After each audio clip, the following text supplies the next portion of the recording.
ओम नमस्ते जी। सत्यार्थ प्रकाश स्वाध्याय रूप प्रवचन माला तीसरी श्रव्य कणिका। आप सभी महानुभावों का स्वागत है। गत दो श्रव्य कणिकाओं में सत्यार्थ प्रकाश के महत्व के विषय में हमने आपको बता रहे हैं। वर्तमान श्रव्य कणिका में भी इस बात को आगे बढ़ाते हैं कि कैसी सुंदर और अद्भुत ग्रंथ रचना महर्षि ने की, जिससे मानव रूपी क्षुद्र प्राणी सत्यार्थ के शिक्षणालय में प्रवेश पाकर प्रथम श्रेणी में आस्तिकता से ईश्वर की पहचान प्राप्त कर क्रमशः 14 श्रेणियों में स्व और पर और परात्पर का अभ्यास करता हुआ उच्चतम विश्वविद्यालय में ज्ञानामृत के घूंट पीता हुआ संपूर्ण मानव रूप में निर्माण पाकर विशुद्ध मानव होने की दीक्षा प्राप्त कर सके। धन्य है वह युगद्रष्टा आचार्य कुल कमल दिवाकर दयानंद। आपके इस सर्वतोभद्र सत्यार्थ प्रकाशक मानव निर्माण के शिक्षा ग्रंथ सत्यार्थ प्रकाश को भी धन्य धन्य है। इसलिए तो मुनिवर गुरुदत्त विद्यार्थी अपना अंतरतम हृदय खोलकर कहते हैं कि यदि सत्यार्थ प्रकाश की एक प्रति का मूल्य 1000 रुपए भी होता, ये उस काल में कह रहे हैं जब अंग्रेजों का जमाना हुआ करता था, तब भी मैं अपनी संपूर्ण संपत्ति को बेचकर इसे खरीदता। कारण कि मैं जहां जहां भी इसमें दृष्टि करता हूं, वहां वहां इसमें ऐसी विद्या भरी पड़ी मुझे मिलती है कि मानव मात्र की बुद्धि को चकित कर दे। मैंने इस ग्रंथ को 18 बार विचार पूर्वक पढ़ा है और प्रत्येक बार मुझे नई नई बातें मिलती रही हैं। अमर शहीद रामप्रसाद बिस्मिल के विषय में हमने बताया आपको कि फांसी के तख्त पर चढ़ने से एक दिन पूर्व समाप्त की हुई अपनी आत्मकथा में मानव निर्माण के इस अद्भुत ग्रंथ के विषय में वे लिखते हैं, मैंने सत्यार्थ प्रकाश पढ़ा जिससे जीवन ही बदल गया।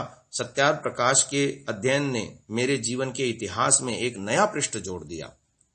परमात्मा से मेरी प्रार्थना है कि वह मुझे इस देश में ही पुनः जन्म दे, जिससे कि मैं उसकी पवित्र वाणी वेदवाणी का अनुपम नाद मनुष्य मात्र के कानों तक पहुंचाने में समर्थ हो सकूं। महानुभावों, इस मानव निर्माण के अद्भुत ग्रंथ सत्यार्थ प्रकाश के पूर्वार्ध और उत्तरार्ध की अनुपम रचना देखकर आयुर्वेद का प्रयोजन बतलाते हुए भगवान आत्रेय और धन्वंतरी के शब्दों को हमें याद करना चाहिए कि स्वस्थ के स्वास्थ्य का लक्षण करना और रोगियों को रोगमुक्त करना, यह आयुर्वेद का प्रयोजन है। ठीक सत्यार्थ प्रकाश का पूर्वार्ध यह स्वस्थ व्यक्ति समाज, जाति और राष्ट्र के स्वास्थ्य का रक्षण करने हारा है, वेदोक्त विधि है, मंडन है।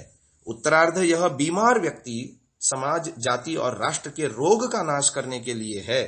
अति आवश्यक कड़वी औषधियों का प्रयोग रूपी खंडन और आलोचना के रूप में है। अमर हुतात्मा पंडित लेखराम जी ने इस बात को कितना सुंदर दृष्टांत देते हुए कहा कि सत्यार्थ प्रकाश ऐसे परोपकारी मनुष्य के समान है जिसके एक हाथ में औषधि की शीशी और दूसरे हाथ में रोगी के लिए आरोग्यप्रद भोजन है।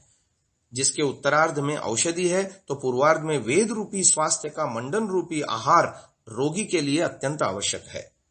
सत्यार्थ प्रकाश खंडन का ग्रंथ होने का भ्रम फैलाने वालों को समझ लेना चाहिए कि उत्तरार्ध यह रोगी की औषधि है, पूर्वार्ध स्वस्थ जीवन के लिए अमृत है।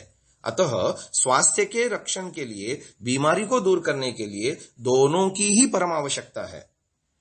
महर्षि दयानंद का बाह्य शरीर जैसे भव्य और तेजस्वी था, वैसे ही उनका मानस शरीर भी, जिसे दर्शन करना हो, उनके आत्मा को पहचानना हो, तो सत्यार्थ प्रकाश की भूमिका, अनुभूमिकाओं को और मंतव्य जो ग्रंथ के अंत में ऋषि दयानंद ने अनेकों वेद मंत्रों का निचोड़ दिया है, उनके हृदय के भावों को अवलोकन करना जरूरी है।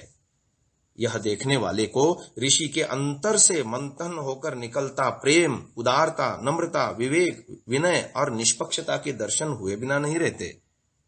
उनमें से सत्यम, शिवम और सुंदरम की भावना झरती दिखाई देगी और श्रोता या पाठकगण इस भावना को अपने अंदर आत्मसात करते हुए पढ़ेगा या सुनेगा तो जीवन के ज्वलंत ज्योति के समान यह विश्व कल्याणकारी ग्रंथ ये अवश्य उसे प्रतीत होगा।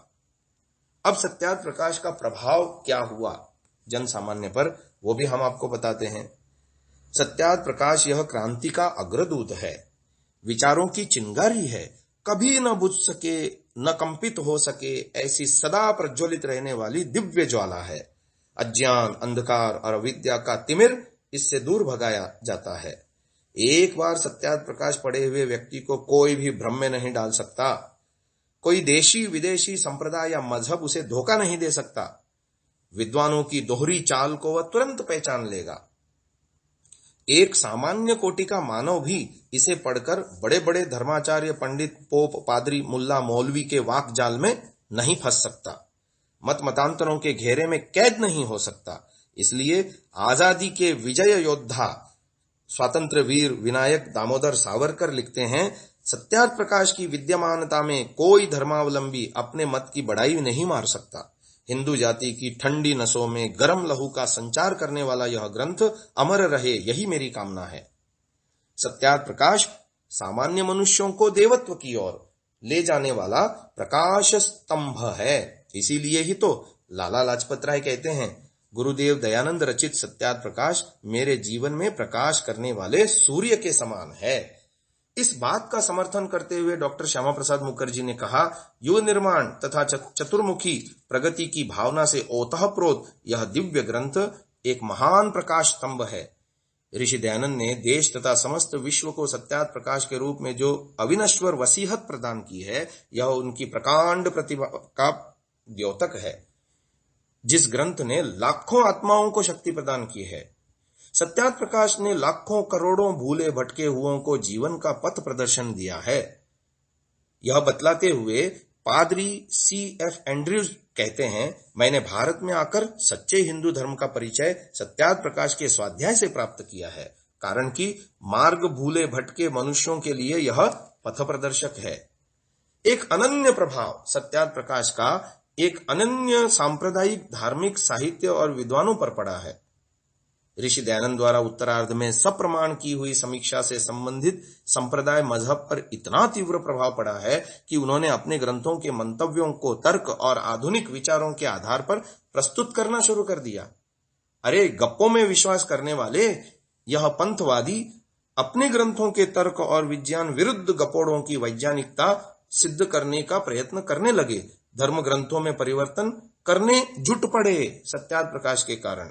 यथा कोई पुराणों के अवतारवाद में मानव सृष्टि के विकास को देखने लगे, कोई अपने भगवानों में नैतिकता का रूप ढूंढने लगे। ऐसे अनेकों परिवर्तनों में से एक उदाहरण प्रस्तुत है सस्ता साहित्य वर्धक कार्यालय से प्रकाशित तुलसीकृत रामायण में हनुमान जी का चित्र एक राजपूत वेशधारी योद्धा के रूप में दर्शाया जाना। नीचे टिप्पणी दी है कि रामचंद्र जी के स्वमुख से हनुमान को चतुर्दूत और शूरवीर योद्धा वर्णन किया जाना, जिससे पूंछ वाला बंदर हो ही नहीं सकता। ऐसे अनेकों परिवर्तन सत्यार्थ प्रकाश के कारण से संसार में हुए हैं।